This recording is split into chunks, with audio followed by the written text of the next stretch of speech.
Welcome to the Jack Mountain Bushcraft Podcast, episode 38. Today is the Maine Guide Traditional Canoeing episode.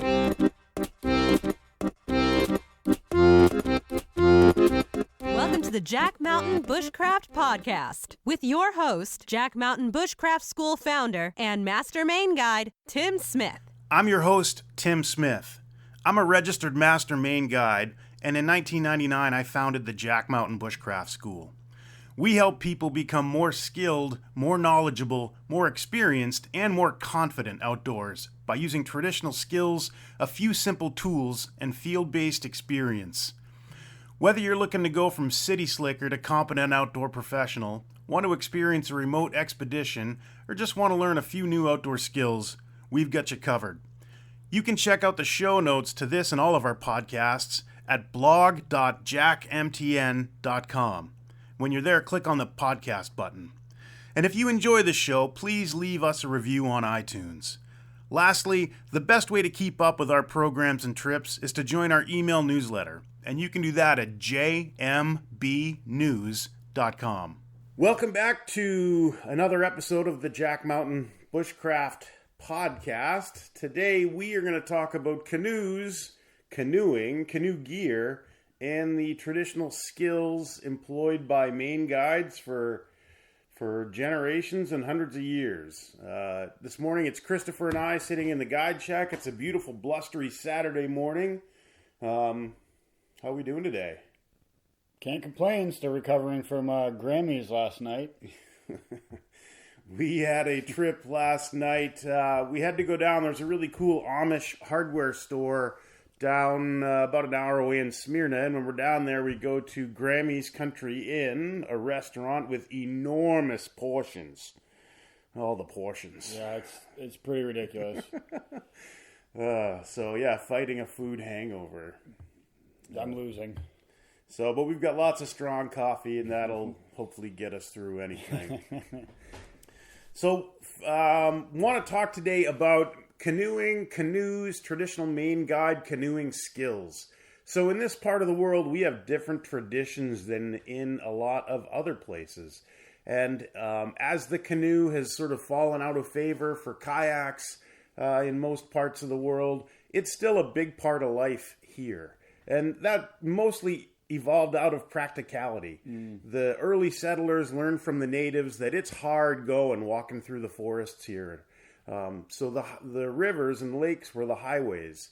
So I'm a real big fan of researching old canoe routes and seeing how, people would get from one place to another by boat. And then in the winter season, you use the same routes, but you travel on snowshoes and haul gear on toboggans and sleds. Mm-hmm.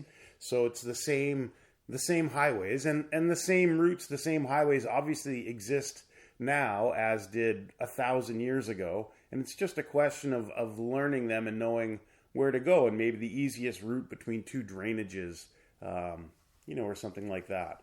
And again, I've got books in the library here, and two that come to mind. One is called From New York to Nome. And during the height of the Great Depression, these two guys who worked in Manhattan and New York City hatched a plan, got an old canoe, paddle up the Hudson River through Lake Champlain, up to the St. Lawrence, through the Great Lakes, across the Grand Portage, and eventually ended up going the whole way down the Yukon River to Nome, Alaska. So covering the entire continent by water. I think it was Carl Shepherdson and wrote one called The Family Canoe Trip, where they started in southwestern New Hampshire and basically covered the same route. I think it was in the 1980s, but that's always an interesting one. And there's a great book also by a guy named William Least Heat Moon, who you may know from a book called Blue Highways. And this one was called River Horse, Crossing America by Water. And he started in Newark Harbor, went up the Hudson River, across the Erie Canal, got into Lake Chautauqua, the headwaters of the Ohio, came down the Ohio River drainage to the Mississippi, and then up the entire Missouri, then a little overland there into the headwaters of the Snake, down the Snake, into the Columbia, and out into the Pacific Ocean that way at the mouth of the Columbia River. So there's, a long history of people traversing long distances by canoe. And the last one was, I think, 10,000 miles with a canoe, where this family of a dad and two boys traveled from Canada to down the whole Mississippi, around the Gulf of Mexico, and up the Amazon. So so there's lots of neat. Yeah, Voyageur, the book where he, I think he's a journalist, but he recreated the path through the Smokies, I think. Canadian Rockies. Right? I can't remember. Is the book in the library? Yeah, I just haven't read it in a year and a half. But yeah, there's all sorts of stuff talking about, the kind of, I don't want to call them adventures, but the ease of transportation that comes with a canoe. And I'm a big fan of talking about how, the canoe, the most graceful craft ever created. No moving parts, but it can transport you, your family, and all your stuff across this continent. And you're talking about the minivan? The van again? So during courses here, I always I have a big 4-wheel drive truck, and I always like to tell those folks on courses that when they market these trucks, they always say this thing is equated with freedom. They always say 4-wheel drive equals freedom, but 8,000 parts, 7,000 of which are moving parts that consistently break. You got to put oil in it. You got to put gas in it. You got to maintain it. You got to do this. You got to buy tires. You got to all these things, and it's really, really expensive. With a canoe, once you have it, there's no more moving parts. Sure, it might take a little bit of upkeep now and then, but I couldn't go. What's my range on my truck is maybe 300 miles. But again, we just listed several trips of 5+ thousand miles that people did with a canoe, no moving parts. So while they want to sell you the 4-wheel drive and equate that with freedom, the canoe, and to, in a northern extent, maybe the snowshoe and the toboggan, that represents true freedom. My grandparents had a thing hanging in their house from as early as I can remember, and it said, "Bound is the boatless man." And I don't really know where that quote came from, but yeah, same idea that, that the boat is freedom, the ability to travel on water. That's where you're unfettered, I would say, as opposed to trying to tramp through anything. Well, I would say, going somewhere of your own power, your own two legs, that's freedom. But just a big, horrible, gas-guzzling 4-wheel drive. Mm-hmm. I have a love-hate relationship with automobiles. I appreciate what they do for me, but I'm fully cognizant of the cost involved. Yeah. And get annoyed by them when they break. So that's why I love stuff like snowshoes, canoes, because they always work. And if they don't, you can fix them pretty easily. Yeah. On your own. So history of the canoe in this part of the world in Maine, they say some of the greatest birch canoe builders ever were in this region because there's a lot of birch and there were a lot of people, and a canoe is really important in that culture. But different cultures had different boat designs. And if you're curious about that, pick up a copy of Edward Tappan Adney's Bark and Skin Boats of North America, where he has schematic drawings of all the different types of boats made by the different cultures. But it's pretty well documented. Lots of birch bark canoes here. In fact, they were building so many in the early 1800s that they started to run out of good birch because they were just harvesting it a lot faster than it could grow back. So an enterprising guy, I can't remember who it was, determined that sheathing a cedar boat with bark, you could also sheath it with canvas and paint the canvas, and that would act similarly to the bark. So that was a great step forward. Another step forward was if you were to become a birch bark boat builder back in the day, you would have to apprentice under somebody for a long time because it was really the eye of the builder that resulted in the shape of the hull. And when you're doing a lot of canoeing, variations in hull shape have huge repercussions with regards to how a boat will handle. So, you would apprentice under an old guy who had been doing it forever and kind of learn how to see how to form the boat. And then some enterprising guy decided that they could build a form that they would bend the ribs over and, attach the planks on, which would reproduce an exact shape time after time after time. So essentially they became able to mass produce boats of super high quality. And that's when the wood canvas boat building traditions really took off, and companies like Chestnut and Old Town. And there's a really neat, rich history there, and it's pretty well documented. But anyway, so they had those, and then those wood canvas canoes were really popular up until I think it was World War II, and then the Grumman Company started making them out of aluminum, and these things were pretty indestructible. The wood canvas canoe takes a significant amount of upkeep. They're a lot tougher than people think. I've got a couple, and I've paddled them hard for 20 years. I've recanvassed them a few times, replace a rib here or there. The aluminum just changed the game because, number one, it wouldn't rot. If you left a wood canvas canoe sitting on the ground in a wet spot, that wood's going to rot after a couple of years. So the aluminum just wouldn't rot. If you banged a dent in it, you could hammer it out with a hammer. Doesn't sound that glamorous, but and then after the aluminum came the fiberglass revolution, and that changed things. And then the plastics that they came up with, probably the most famous of which was the Royal X, which was a brand name made by the Uniroyal Tire Company. But we have a bunch of Royal X boats here still. They quit making it a few years ago, and now the different canoe companies are coming up with their own sort of proprietary plastic. And it's not just a plastic, it's usually several layers of plastic with like a foam core sandwiched in the middle. But these things are tough. They used to, and I think still do, advertise them by videotaping throwing the boat off the roof of the factory, and and it doesn't really hurt the boat. So they're pretty tough. They're pretty rugged and good to go. The history of the manufacturer is long and interesting. And if you love paddling canoes, it's a great few chapters in a book for a snowy winter day where there's no open water to be seen. So, why we canoe here is canoeing's a huge part of what we do here at the Jack Mountain Bushcraft School. In addition to carrying on the traditions of the past, it's just a really effective and efficient way to move through the northern forest, and it really gives us a platform that we can live out of remotely on the trail, in remote locations. And we do it each year. We have a 4-week canoe expedition, so we spend a month, living out of canoes at one, for a straight month. And then, we spend a lot of time during the 9-week semester in canoes as well, where we do a couple of weeks of travel. So, a couple of big reasons why we canoe. These days, everybody wants to kayak. I'm a registered Maine sea kayak guide, and I really like kayaking. But I think each location has a craft that's really good for that location. So it's real easy to jump in a little kayak if you're on a lake or a pond and get out and drop a line in the water. I will say that basic kayaking is much lower skilled than basic canoeing.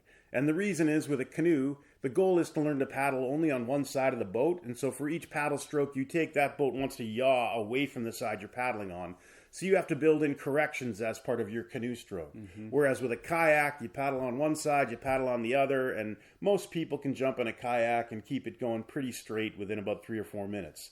Whereas to learn how to paddle a canoe very well takes, I'm of the belief, and I'll say in all of our courses, it takes 100 miles of focused practice to learn how to paddle a canoe well. I would also say that there's something to be said for looking at the history of what each individual watercraft was used for. I think it was Ben that was talking about it the other day, but the kayak originally was a hunting vessel, right? It wasn't made for long sustained trips where you were taking your entire life with you, whereas a canoe was for people moving from maybe their summer hunting grounds to where they spent the winter. So or hunting geese, hunting moose. Yeah. But the bigger craft in the far north where they were using kayaks was called the umiak. And that was like a big open boat. Yeah. But the kayak was something they would hunt seals and whales with, with harpoons. Yeah. Hand-thrown harpoons. Exactly. But there were, obviously, there are variations. Yeah. There were bigger kayaks, and, people would travel farther. And and one other thing, if you're in a kayak, especially if you're in, say, a big sea kayak with a spray skirt and stuff, it's not as easy to get out of. So say if you're in a rapid, it's a lot easier to get pinned. You're lower to the water. Mm-hmm. You don't have as good a vision. You can't see things like horizon lines, obstructions, strainers, sometimes until you're right on top of them. And if it's a little kayak that's maneuverable, great. Yep. But you can't hold any stuff in it. And if it's a big long kayak that'll hold lots of stuff, they are not super maneuverable, right? It's not a whitewater boat. Like my big 17-foot sea kayak, man, it's got a big turning radius. It's like you're in a semi truck, right? I think you're hitting on something really interesting, which is the versatility of the canoe. Not just for like the different kinds of water it can run, but the versatility that it allows for the person manning that craft. You know, we kind of talked about it the other day with the students, but if you're paddling and you start to get your legs start to get sore because you've been sitting for 4 hours, you can stand up and paddle that way, or start poling, or it just allows for it allows you to go for a long time because you can change the method with what you're powering the canoe. And I think that's something to take into account if you're living out of it for a week and hauling around, 200 pounds of gear with you. That's or important. if you do a remote hunt and you shoot a moose, I can take the center thwart out of my 20-foot canoe, throw the moose in, and get it back to town. Whereas, if you don't have that, it's going to be four-wheelers and winches and, if you're lucky, maybe a helicopter. People don't, around here in northern Maine, people don't shoot a moose more than a couple of 100 feet from a road because how are you going to get that thing out? They're massively large animals. Anyway, so canoe versus kayak. One of the other things we get a lot, and a lot of outdoor programs do a lot of hiking, and we like to travel on foot. We think it's enjoyable, but the downside from an educational perspective is most people show up here knowing how to walk. So there's not a ton of stuff. Hiking, long distance hiking is very gear centered, and it's really just about going out. There's not a lot of skill involved. I mean, there are some skills, and if that's your thing, I'm not trying to put it down by any means, but we can definitely. Whereas canoeing is very high skill and very low tech. So people come here, they want to learn to be guides. We can teach them. If someone's been canoeing for 10 years, there are still new things we can teach them, especially with the traditional skills that we incorporate into canoeing. And I would say just from an educational standpoint, if we're trying to pack as much learning as we can into 9 weeks, that just makes canoeing make even more sense because, like you said, everybody shows up knowing how to hike. So it would be, if we went out on trail hiking, the teaching would only happen when we arrived at wherever the campsite was and set up. But with the canoes, while we're out on trail, people are learning every second that we're out there, just because of the mode of transportation that we're using. So I want to talk a little bit about the skills that we use in order to canoe well. Most people think of canoeing, they think of hopping in on a pond and paddling around the pond. Which is significantly different than expedition paddling, or at least the style that that we practice here. So there's 3 major skills with canoeing, and I think in order to run, a remote whitewater trip where there's significant danger and not an easy way to evacuate out in case of an accident, you should be proficient at all 3. And those are paddling, poling, and lining. So paddling, I think we all know at least what a canoe paddle is. It's a fancy looking stick that's skinny on one end, fat on the other, that we push water around with. We like to have the people here make their own paddle on the semester course, and people are actually just finishing them up this weekend, and we'll be out on the water using those paddles. So I'll come back to that in a second. The second piece is poling. And poling sort of reached its epicenter here in northern Maine, eastern Quebec, New Brunswick, because our rivers get really shallow in the late summer and fall. And traditionally, the native people would float down to the coast, spend the summers on the coast, and then pole back up to their hunting grounds in the winter. So it's a great way to travel upstream. It's a great way to travel in shallow water. It's a great way to travel downstream and have complete 100% control over your boat. And a pole is really just a stick that you push off on the bottom with. So whereas with a paddle, you're pushing water in a moving medium on a river, the pole, you can stop in the middle of a rapid, you can go back up the rapid. It's really just an amazing piece of kit, but has its own skill set that is not many people are familiar with. Yeah, it's not super intuitive, but when you get it, the amount, like you kind of just said, the amount of control you can have while you're in the water is unprecedented. So where I will say it's 100 miles to learn how to paddle a canoe, I'll say it's 87.3 miles to become efficient at poling a canoe. The third thing is lining, and that's where you tie ropes onto your boat, and maybe you can drop them over a ledge or kind of stand on shore and walk it down through a series of really tricky rapids if you didn't want to unload and carry everything around. And that's a really good one. A couple of years ago, I was on the Bonaventure River on the Gaspé Peninsula in Quebec doing it solo, and whenever you're alone, you have to take better care and more precautions than if you're in a big group, because there's no one there to save your butt if you get in trouble. So I lined, there's a canyon there called Kicking Horse Pass, and I ended up lining a bunch of the ledge drops there just because I was not super familiar with the river, and just wanted to err on the side of safety. So again, let me circle back. We have people carve their own paddle here, because people who don't know any better will often treat their canoe paddle like a canoe pole and jam it on the bottom off of rocks and things. So a really good way to have people not get into that habit is to force them to carve their own paddle that they're going to use with the idea that if they spend 3 days with hand tools working on this thing, they're going to be a lot less cavalier about jamming it into rocks and ending up breaking it. So, that's kind of the part of the wisdom of our having people carve their own, but it's also, there's something really special about making your own paddle and then going and paddling 100 miles with it. It's just a different animal, and you're not just a consumer who drove down to the outfitter store and got a plastic T-handle paddle. The experience that you have is significantly different when you're making your own gear. Other pieces of gear that we make our own ropes here. We make our own Poles. Yeah, we make our own poles and shoe our poles ourselves. I've built, not by myself, but with another guy, one wood canvas boat. In the long run, I hope to get into that, but it just never seems like there's enough months in the year to get all these projects in. But yeah, making your own gear gives you a whole another appreciation for the experience. So yeah, there's our approach.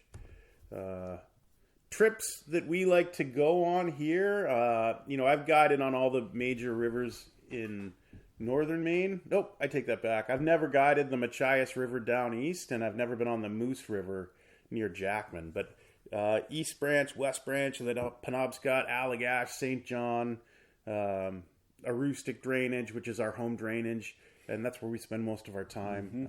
Lots of time in that. St. Croix down east is a great run.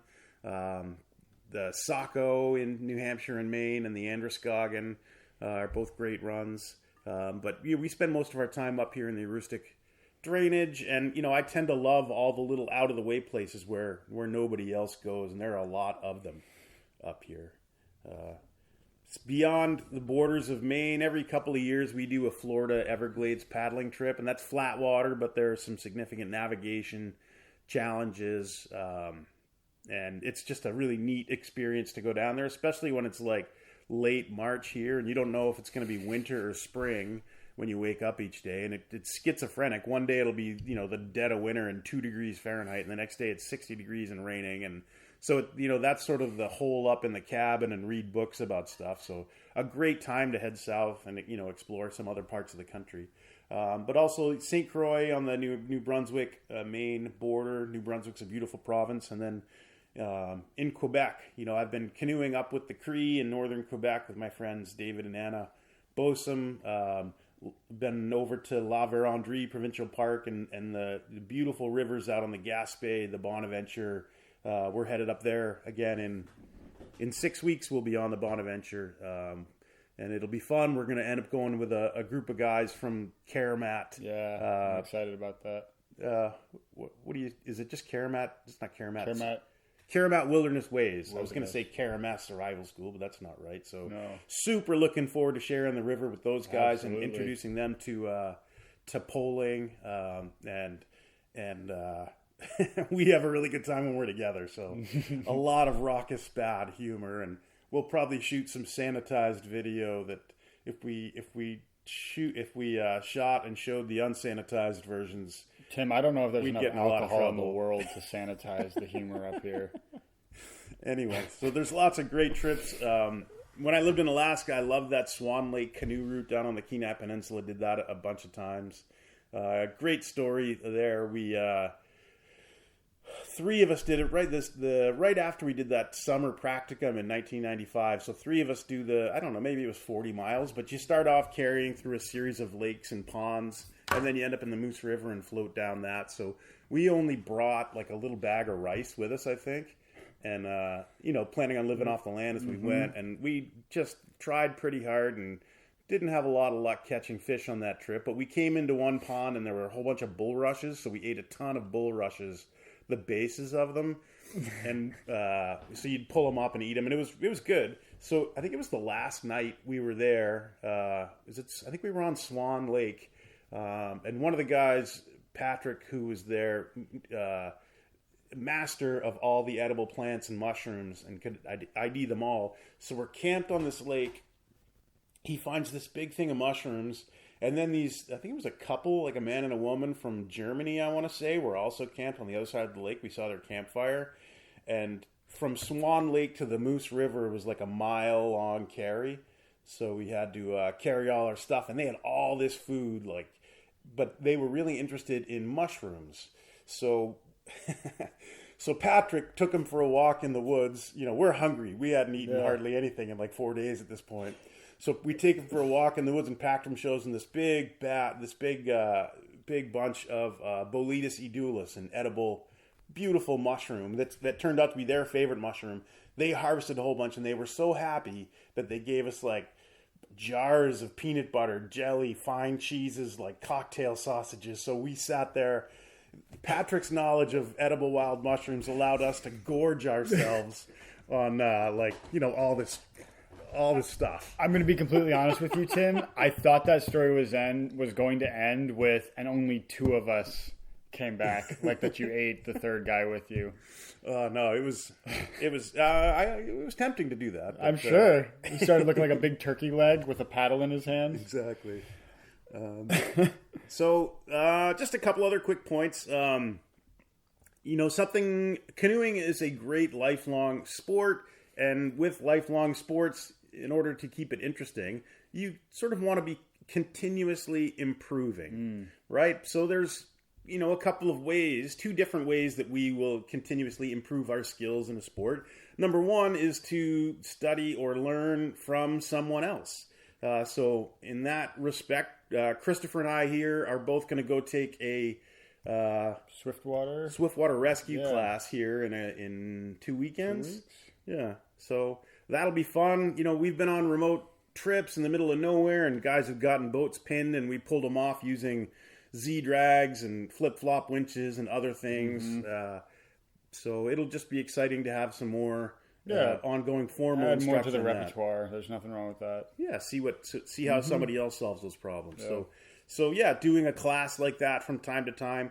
But I think the more important of the two is constantly improving while you're solo. So without a formal class environment.